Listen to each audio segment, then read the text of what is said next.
Hi guys! Today I'm gonna read 해리포터와 불의 잔 제5장 위즐리 형제 마법사의 기발한 발명품. 해리는 팔꿈치를 옆구리에 붙인 채 점점 더 빨리 빙글빙글 돌았다. 흐릿한 벽난로들이 해리의 눈앞을 휙휙 스치면서 지나갔다. 자꾸만 속이 울렁거려서 해리는 두 눈을 꼭 감을 수밖에 없었다. 잠시 후에 속도가 조금씩 느려지기 시작했다. 무사히 론의 집에 도착한 해리는 앞으로 고꾸라질 것 같아서 재빨리 손을 뻗었다. 두들리가 그걸 먹었니? 프레드가 다가오더니 벽난로에서 나올 수 있도록 해리의 손을 잡아주었다. 그리고 잔뜩 기대에 부푼 목소리로 물었다. 해리가 똑바로 일어나면서 대답했다. 응, 그게 뭐였어? 혓바닥 느리기 태피. 그건 조지와 내가 발명한 거야. 우리는 여름 내내 그걸 시험해 볼 사람을 찾고 있었거든. 프레드가 장난스럽게 웃으면서 말했다. 삽시간에 식당은 떠들썩한 웃음바다가 되었다. 해리는 주위를 둘러보다가 론과 조지가 나무 식탁에 앉아있는 것을 보고 천천히 식탁으로 걸음을 옮겼다. 그런데 처음 보는 남자 2명이 해리를 쳐다보고 있었다. 그들의 머리카락도 위즐리 가족처럼 빨간색이었다. 해리는 그들이 누구인지 금방 알아차릴 수 있었다. 두 사람은 위즐리 형제들 가운데 제일 큰 형, 둘째 형인 빌과 찰리였다. 안녕 해리? 해리와 좀 더 가까운 곳에 앉아있던 빨간머리 남자가 씩 웃으면서 커다란 손을 내밀었다. 해리는 그 남자와 반갑게 악수를 나누었다. 그 남자의 손가락은 온통 물집 투성이었으며 여기저기에 굳은 살이 박혀 있었다. 루마니아에서 용을 연구하고 있는 찰리가 분명했다. 찰리는 쌍둥이들처럼 몸이 건장했으며 호리호리하고 키가 껑충한 퍼시나 론보다는 키가 약간 작은 편이었다. 작달막한 신체에 비해 약간 큰 듯한 인상을 주는 찰리의 얼굴은 전반적으로 선량한 느낌을 주었는데 주근깨가 어찌나 많았던지 꼭 햇빛에 그을린 것처럼 보였다. 억센 두 팔은 완전히 근육질이었다. 그런데 한쪽 팔에는 불에 댄 화상 자국이 선명하게 남아있었다. 빌도 역시 부드러운 미소를 지으면서 일어나더니 다정하게 해리와 악수를 나누었다. 해리는 빌의 모습을 보고는 그만 깜짝 놀라고 말았다. 해리는 마법사 은행 그린고트에서 근무하고 있는 빌이 호그와트 시절에는 정교 학생회장이었다는 사실을 잘 알고 있었다. 그렇기 때문에 해리는 항상 빌이 다른 사람들 앞에서 으스대기를 좋아하고 어쩌다가 한번 규칙을 어기면 큰일이라도 나는 줄 아는 퍼시와 같은 사람일 거라고 막연히 상상하고 있었다. 그러나 빌은 한마디로 멋쟁이라는 말 이외에는 달리 묘사할 방법이 없었다. 키가 아주 훤칠했고 긴 머리를 가지런히 묶었으며 귀에는 어금니처럼 생긴 귀고리를 하고 있었다. 빌의 부츠는 흔히 찾아볼 수 있는 가죽이 아니라 용가죽으로 특별히 제작한 것이었다. 게다가 록 콘서트가 열리는 공연장에서나 어울릴 것 같은 요란한 옷차림을 하고 있었다. 그들이 미처 이야기를 나누기도 전에 펑 하는 소리가 나더니 허공에서 위즐리 씨의 모습이 불쑥 나타났다. 위즐리 씨는 몹시 화가 난 표정을 하고 있었다. 해리는 지금까지 위즐리 씨가 그토록 화를 내는 모습은 한 번도 본 적이 없었다. 그걸 장난이라고 치는 거냐, 프레드? 네가 저 먹을 아이에게 준 게 도대체 뭐냐? 위즐리 씨가 버럭 소리를 질렀다. 제가 준 게 아니에요. 전 그저 실수로 바닥에 떨어뜨린 죄밖에 없어요. 함부로 그걸 집어먹은 애의 잘못이죠. 저는 걔더러 먹으라고 한 적이 없어요.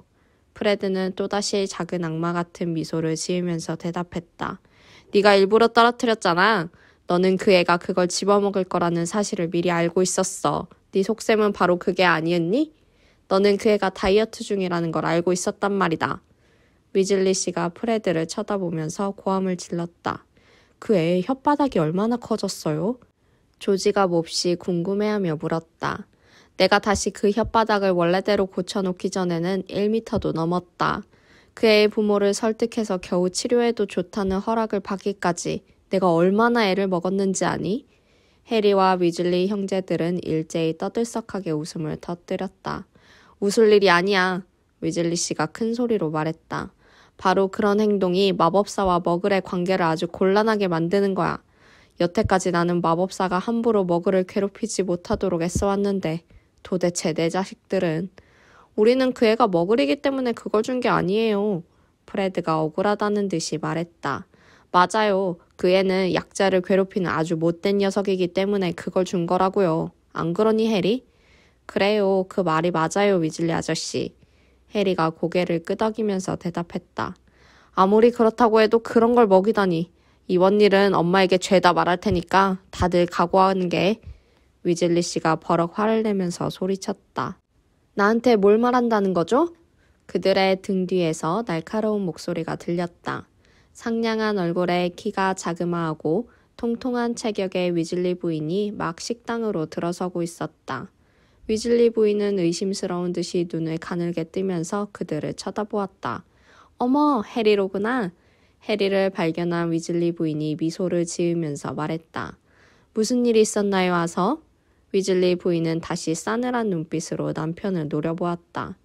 위즐리 씨는 몹시 당황해하면서 어쩔 줄을 몰랐다. 프레드와 조지의 행동에 몹시 화가 나긴 했지만 위즐리 씨는 정말로 그 일을 부인에게 일러 바칠 생각은 눈꼽만큼도 없었던 것이다.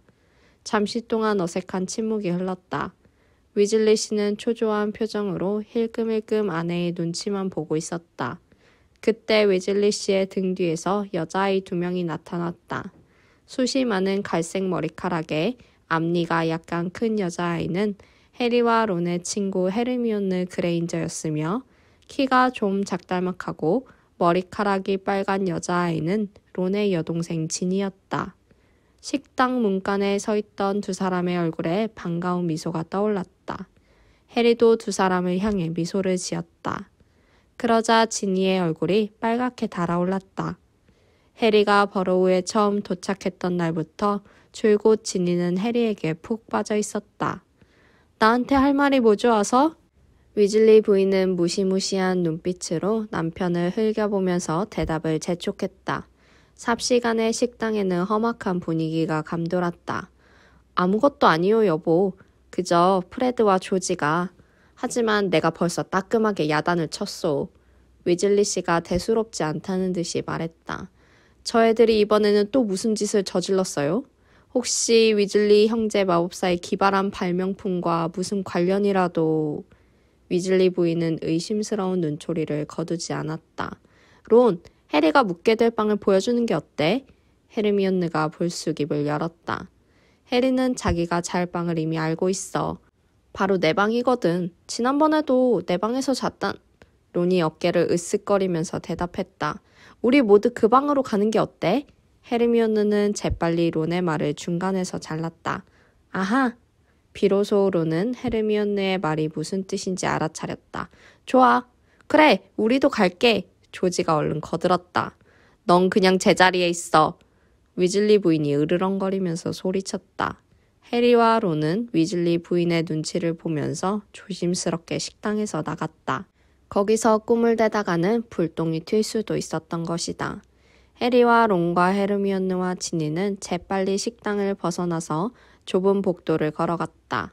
그리고 지그재그 모양의 계단을 따라서 위층으로 올라갔다. 계단은 당장이라도 무너질 듯이 위태롭게 흔들렸다. 그런데 위즐리 형제 마법사의 기발한 발명품이라는 게 도대체 뭐니? 해리가 물었다. 그 말을 듣자 론과 지니는 웃음을 터뜨렸다. 하지만 헤르미온느는 오히려 정색을 하면서 조금도 웃지 않았다. 엄마가 프레드와 조지 형의 방을 청소하다가 한 다발이나 되는 상품 주문 용지를 발견했어. 그건 형들이 발명한 물건을 적어놓은 굉장히 기다란 목록이야. 형들은 그 발명품들의 정가도 매겨놓았지. 너도 알잖아. 장난을 치는 도구 말이야. 가짜 요술지팡이나 가짜 사탕과 같은 잡다한 그런 것들 말이야. 정말 기막힌 것들이야. 나는 형들이 그런 걸 발명했을 줄은 꿈에도 몰랐어. 론은 고개를 돌려서 해리를 쳐다보았다. 우리는 오랫동안 오빠들 방에서 뭔가가 폭발하는 소리를 듣긴 했지만 실제로 두 사람이 그런 물건을 만들고 있는 줄은 전혀 몰랐어. 우리는 그저 오빠들이 시끄러운 소리를 내는 걸 좋아한다고만 생각했지 뭐야. 지니가 계단을 올라가면서 말했다. 그러자 론이 차분한 목소리로 설명을 계속했다. 하지만 형들이 발명한 물건 대부분은, 아니, 사실은 전부 다라고 해도 과언이 아닐 거야. 약간씩 흠이 있어. 그건 그 물건들이 조금 위험하다는 거야. 그런데 형들은 그걸 호그와트 학생들에게 팔아서 돈을 벌 계획을 세우고 있었던 거야. 당연히 엄마는 노발대발하셨지. 다시는 그런 물건을 만들지 못하도록 하겠다고 단단히 엄포를 놓은 후에 상품 주문 용지를 몽땅 불태우고 말았어. 그렇지 않아도 엄마는 형들에게 굉장히 화가 나 있던 참이었어. 그러던 차에 이런 일이 터지고 만 거야. 형들은 엄마가 예상했던 것보다 OWL을 많이 받지 못했거든. OWL은 마법사의 수준을 나타내는 표준적인 지표로 호그와트의 학생들이 15살 때 치르는 시험이었다. 그 후에 얼마나 큰 소동이 벌어졌는지 몰라. 지니가 한숨을 내쉬면서 말했다. 엄마는 내심 오빠들이 아버지처럼 마법부에 들어가서 일하기를 기대하고 있었어. 하지만 오빠들의 생각은 전혀 달랐지. 오빠들은 그저 장난감 가게나 차리고 싶을 뿐이라고 대답했어. 바로 그때 두 번째 층계참의 문이 벌컥 열리더니 뿔테 안경을 낀 사람의 모습이 나타났다. 그 사람은 몹시 화가 난 표정을 짓고 있었다. 안녕 퍼시. 해리가 반가운 목소리로 인사했다. 오, 안녕 해리. 퍼시가 해리를 향해 고개를 돌리면서 말했다. 나는 지금 일하고 있는 중이야. 서둘러 작성해야 할 보고서가 있어서. 사람들이 계속 쿵쾅거리면서 계단을 오르락내리락 하니까 도무지 일에 몰두할 수가 없잖니. 나는 시끄럽게 떠들어대는 사람은 딱 질색이야. 론이 화를 내면서 소리쳤다. 우리는 쿵쾅거리지 않았어. 그저 걸어갔을 뿐이란 말이야. 어쨌거나 마법부의 1급 비밀 작업에 방해가 되었다니 미안해. 지금 하고 있는 일이 뭔데? 해리가 묻자 퍼시는 자랑스러운 듯이 어깨를 으쓱하면서 대답했다. 국제마법협력부에 제출할 보고서야. 우리는 큰 냄비의 두께를 표준화하기 위한 작업에 착수했어. 외국에서 수입하는 냄비 중에 일부가 너무 얇단 말이야. 심지어 냄비가 새는 경우도 발생했어. 불량 냄비는 연간 3% 정도로 점차 증가하는 추세에 있어. 그러자 론이 비꼬며 말했다.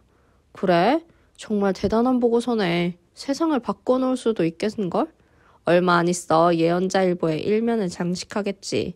불량 냄비 뭐 이런 제목으로. 론, 너는 비웃을지도 모르지. 퍼시는 얼굴을 붉히면서 약간 흥분한 목소리로 말했다. 하지만 그런 국제법을 마련해서 하루빨리 규격을 통일하지 않으면 나중에는 바닥이 아주 얇은 불량 냄비들이 시중에 흘러 넘치게 될 거야. 만약 그렇게 되면 아주 위험한 상황이 발생할 수도 있어. 그래 알았어. 론은 건성으로 대답하면서 다시 위층으로 올라갔다. 퍼시는 짜증을 내면서 거칠게 방문을 닫았다. 해리와 헤르미온느와 지니는 론의 뒤를 따라서 부지런히 계단을 올라갔다. 위즐리 부인이 식당에서 내지르는 성난 고함 소리가 그들이 있는 곳까지 쩌렁쩌렁 울렸다. 위즐리 씨가 태피 사건에 대해서 솔직하게 털어놓고 있는 모양이었다.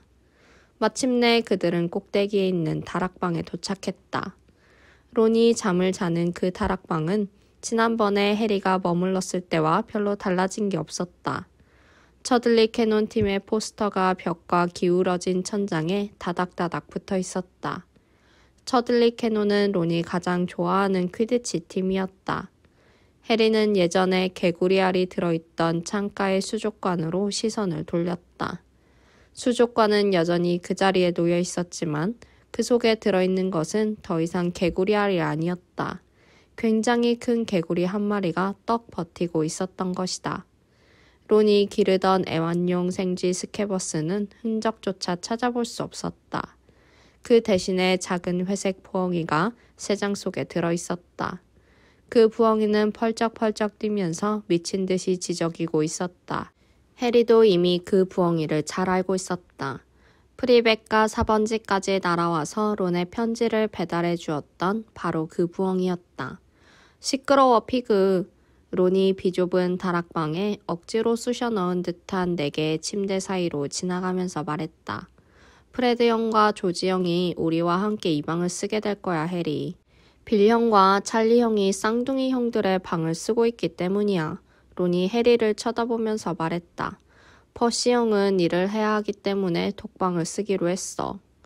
어째서 저 부엉이를 피그라고 부르는 거니? 해리가 궁금하다는 듯이 물었다. 저 부엉이가 너무나 멍청하기 때문이야. 원래 이름은 피그 위존이지만. 지니가 고개를 설레설레 흔들면서 대답했다. 맞아. 하지만 피그 위존이라는 이름은 전혀 멍청한 느낌이 들지 않잖아? 론이 새장 속에 들어있는 부엉이를 흘낏 쳐다보면서 빈정거리는 말투로 설명했다. 지니가 저 부엉이를 피그라고 불렀거든. 지니는 저 부엉이가 귀엽다는 거야. 그래서 나는 부엉이의 이름을 다른 걸로 바꾸려고 했지. 하지만 이미 너무 늦고 말았어. 저 부엉이는 다른 이름으로 부르면 도통 대답을 하지 않아. 이제는 어쩔 수 없이 그냥 피그라고 불러. 부엉이는 일부러 새장 속에 가둬놓았어. 왜냐하면 저 부엉이가 잠시도 가만히 있질 않고 에럴과 헤르메스를 귀찮게 하기 때문이야. 사실은 나도 저 부엉이가 몹시 귀찮아. 피그 위조는 부엉부엉 소리를 내면서 행복한 듯이 새장 안을 빙 돌았다. 하지만 해리는 론의 말을 별로 진지하게 받아들이지 않았다. 해리는 론의 성격을 너무나 잘 알고 있었다. 론은 예전에 갖고 있던 애완용 생쥐 스캐버스에 대해서도 불평을 잔뜩 늘어놓았다. 그러나 막상 스캐버스가 사라지자 론은 몹시 낙담하면서 헤르미온느와 싸우기까지 했었다. 헤르미온느의 고양이 크룩생크가 그 생쥐를 잡아먹은 줄 알았던 것이다. 크룩생크는 지금 어디 있어? 해리가 헤르미온느를 쳐다보면서 물었다. 아마 마당에 있을 거야. 크룩생크는 땅 신령들을 쫓아다니는 게 아주 좋은 모양이야. 지금까지 그런 걸 한 번도 본 적이 없어서. 헤르미온느가 마당으로 눈길을 돌리면서 대답했다. 퍼시 형은 어떻게 지내? 마법부에서 일하는 걸 좋아하는 것 같던데. 해리는 물어보면서 침대에 걸터 앉아 천장에 붙어있는 처들리 캐논 팀의 포스터들을 힐끗 쳐다보았다. 포스터 속에 선수들이 붕붕 날아다니고 있었다. 좋아하는 정도가 아니야. 론이 투덜거리면서 대답했다. 완전히 푹 빠졌어. 아빠가 억지로 부르지 않았으면 아직까지도 마법부에 틀어박혀 있었을 거야. 집에 올 생각조차 하지 않았겠지. 퍼시 형은 입만 벌리면 상관에 대한 이야기를 줄줄 늘어놓고 있어. 크라우치 씨에 따르면 크라우치 씨는 내 말을 듣고 크라우치 씨의 생각은 크라우치 씨가 말하길. 크라우치 씨와 퍼시 형은 너무나 사이가 좋아. 두 사람은 곧 약혼이라도 발표할 거야. 여름방학은 잘 보냈니, 해리? 우리가 보낸 음식물 소포는 받았어? 헤르미온느가 해리를 쳐다보면서 물었다. 응, 정말 고마웠어. 맛있는 케이크 덕분에 간신히 위기를 넘길 수 있었지. 해리가 미소를 지으면서 대답했다. 그런데 소식은 들었니? 론은 무슨 말을 꺼내려고 하다가 헤르미온느의 싸늘한 표정을 보고 깜짝 놀라서 입을 꼭 다물었다. 문득 해리는 론이 시리우스에 대해서 물어보려 했다는 것을 깨달았다. 론과 헤르미온느는 해리만큼이나 시리우스의 안부에 커다란 관심을 가지고 있었다. 해리가 시리우스를 구출할 때 론과 헤르미온느도 많은 도움을 주었던 것이다. 그들은 시리우스가 결백하다는 사실을 너무나 잘 알고 있었다. 그러나 지니 앞에서 시리우스에 대해 말하는 건 그다지 좋은 생각이 아니었다. 그들이 시리우스를 구출했다는 사실을 알고 있는 사람은 오직 덤블도어 교수뿐이었다. 이제 겨우 소동이 끝난 것 같은데? 헤르미온느가 어색한 순간을 모면하기 위해 재빨리 얼버무렸다. 왜냐하면 지니가 호기심 어린 눈빛으로 론과 해리를 물끄러미 응시하고 있었기 때문이다. 몰리 아줌마는 지금 저녁 식사 준비를 하고 계실 거야. 우리가 좀 도와드리는 게 어떨까? 그래, 좋아. 론이 고개를 끄덕이면서 말했다. 그들은 다락방에서 나와 다시 아래층으로 내려갔다. 위즐리 부인은 혼자서 음식을 만들고 있었다. 저녁 식사는 마당에서 하기로 했다. 11명이 식사를 하기에는 이곳이 비좁지 않겠니? 접시를 좀 마당으로 날라주겠니, 얘들아?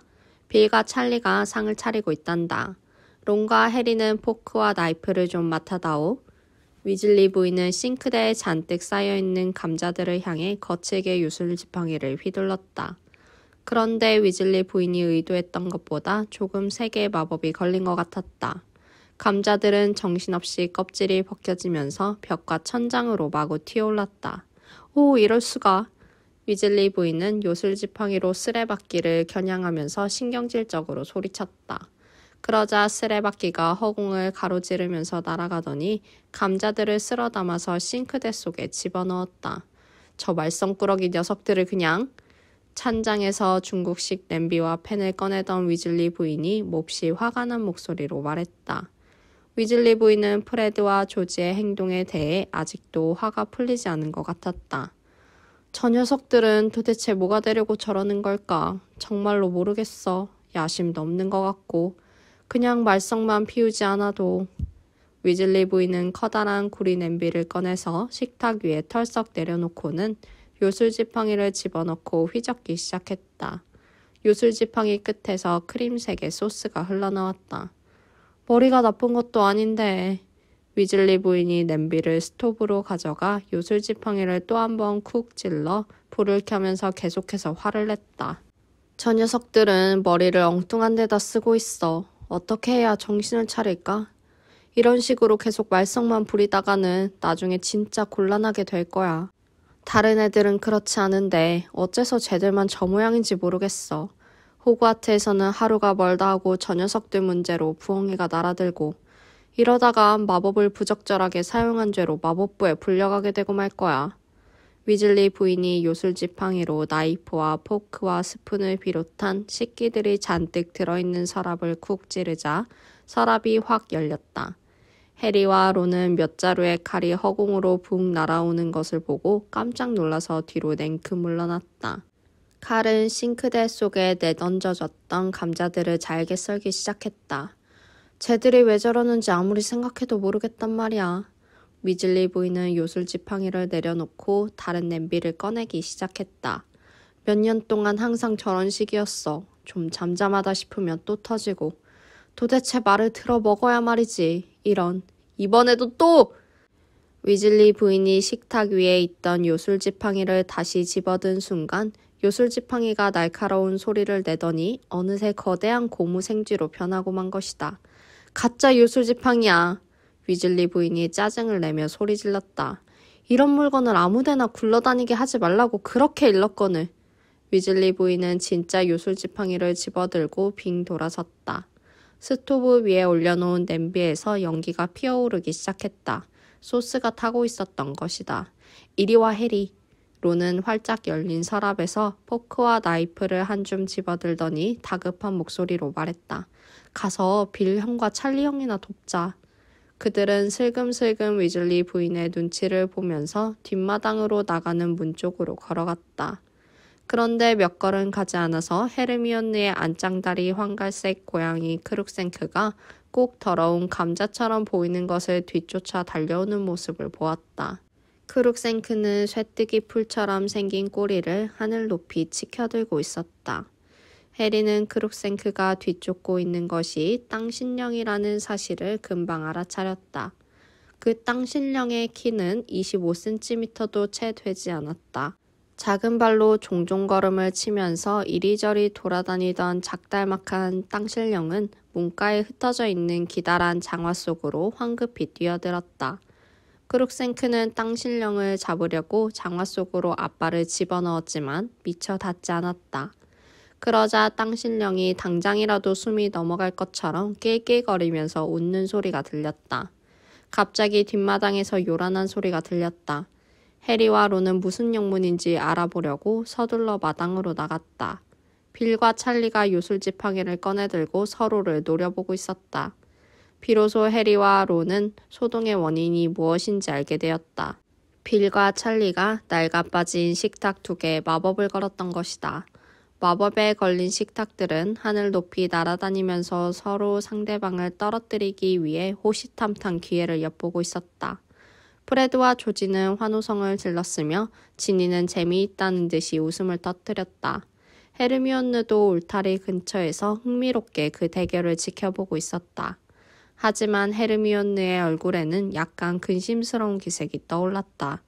만약 위즐리 부인이 이 소동을 본다면 또다시 화를 낼 것이 너무나 뻔했기 때문이다. 빌의 식탁이 민첩하게 날아가더니 찰리의 식탁을 공격했다.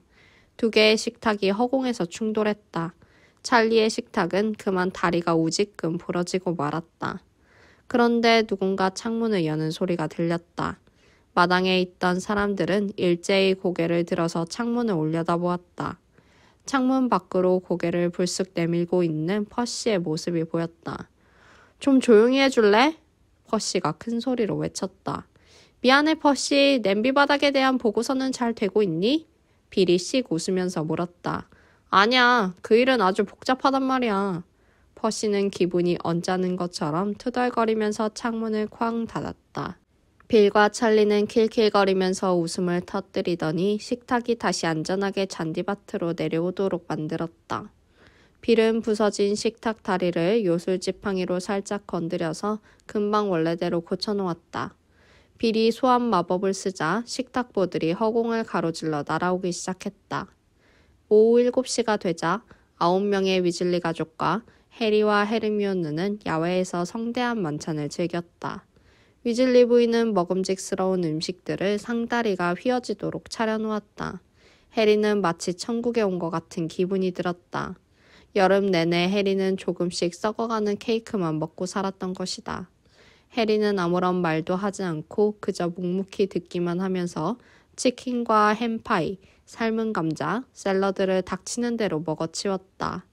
식탁 맨 끝자리에 앉아 퍼시가 아버지를 쳐다보면서 냄비 바닥에 대해 말하고 있었다. 저는 크라우치 씨에게 화요일까지 그 보고서를 모두 다 작성해 놓겠다고 약속했어요. 퍼시가 거드름을 피우면서 말했다. 물론 그건 크라우치 씨가 예상했던 것보다 조금 빠르긴 해요. 하지만 전 마법부에서 가장 유능한 사람이 되고 싶어요. 그 보고서를 완성하면 크라우치 씨도 제 능력을 인정할 수밖에 없을 거예요. 그러니까 제 말은 요즘 우리 부서가 굉장히 바쁘다는 뜻이에요. 월드컵 준비를 하고 있기 때문이죠. 그런데 우리는 정작 필요한 지원을 제대로 받지 못하고 있어요. 마법게임 및 스포츠부의 책임자인 루도 베그만 씨가 나는 루도가 마음에 든단다. 위즐리 씨가 부드러운 목소리로 말했다. 우리에게 월드컵 티켓을 구해준 사람이 바로 그분 아니냐. 게다가 그 티켓은 1등석이거든. 물론 내가 그 사람을 위해 힘을 좀 써주긴 했지. 루도의 동생 오토가 초자연적인 힘을 지닌 잔디 깎는 기계 때문에 곤란한 처지에 놓인 적이 있었는데 내가 나서서 잘 처리해 주었단다. 맞아요. 루도 베그만 씨는 호감이 가는 분이긴 하죠. 퍼시가 약간 건방진 태도로 말을 이어갔다. 그런데 저는 루도 베그만 씨가 어떻게 해서 그 부서의 책임자가 된 건지 도통 모르겠어요. 특히 크라우치 씨와 비교해봤을 때 말이에요. 얼마 전에 마법게임 및 스포츠부에서 일하던 직원 한 명이 사라졌어요. 그런데 루도 베그만 씨는 어떤 일이 벌어졌는지 알아볼 생각조차 하지 않는 것 같아요. 만약 크라우치 씨라면 절대로 그런 식으로 행동하진 않을 거예요. 아버지도 버사 조킨스가 벌써 한 달째 실종되었다는 사실을 알고 계시죠? 버사 조킨스는 알바니아로 휴가를 떠났다가 아직까지도 돌아오지 않고 있어요. 위즐리 씨가 눈살을 찌푸리면서 말했다. 그래, 나도 루도를 만난 자리에서 그 일에 대해 물어봤단다. 그런데 루도의 말에 따르면 버사는 이전에도 몇 차례나 실종된 적이 있다는 거야. 그래서 이번에도 조금만 더 기다리면 어디선가 불쑥 나타날 거라고 생각하더구나. 그렇지만 만약 우리 부서의 직원이 실종됐다면 나는 몹시 걱정하고 있었을 텐데 말이야. 퍼시가 투덜거리면서 말했다. 그래요. 버사는 정말 구제불능이에요.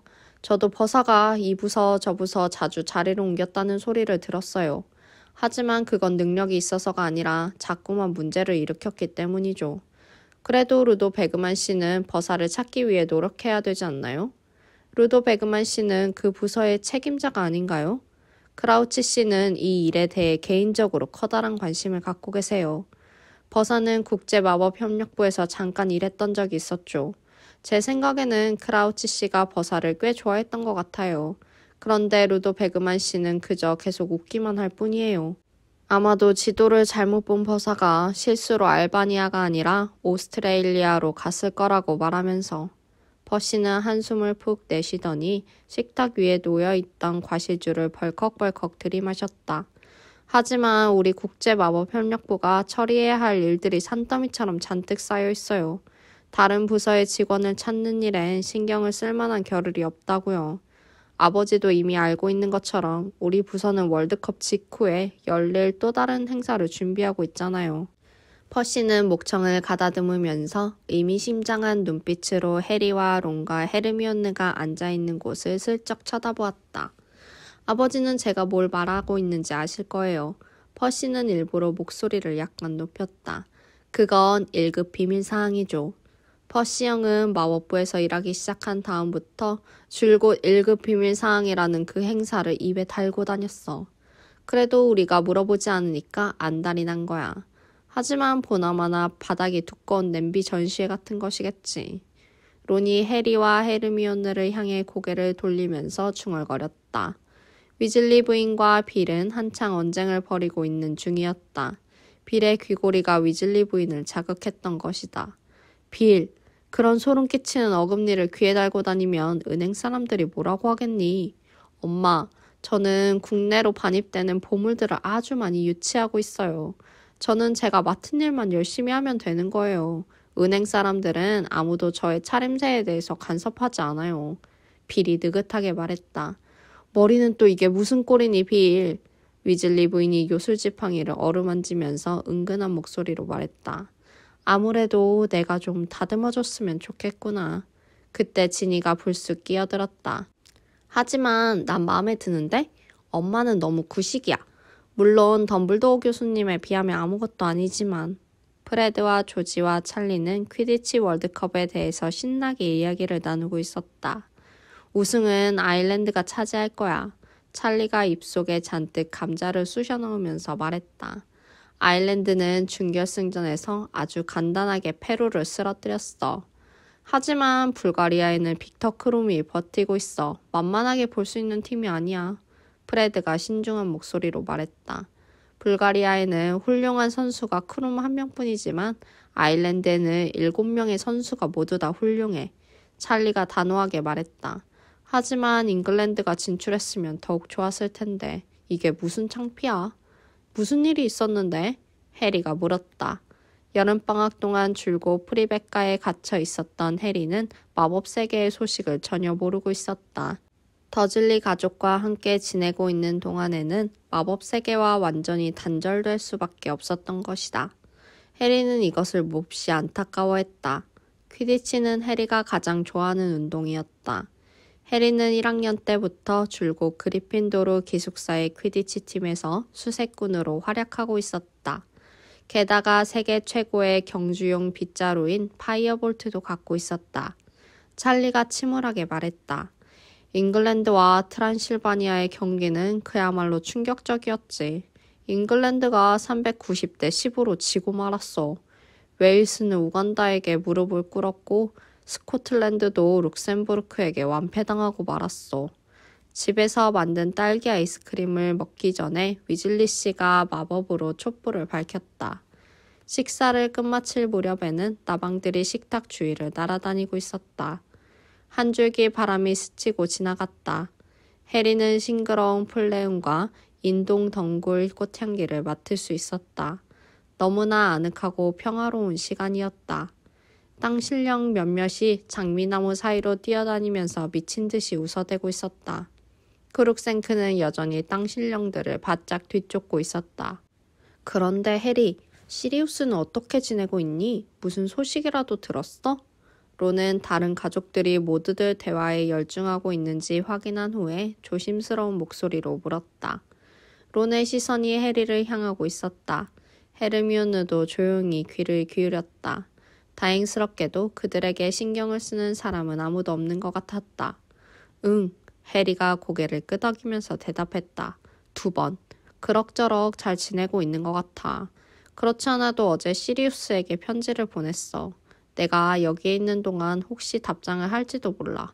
갑자기 해리의 머릿속에서 시리우스에게 편지를 보낸 이유가 떠올랐다.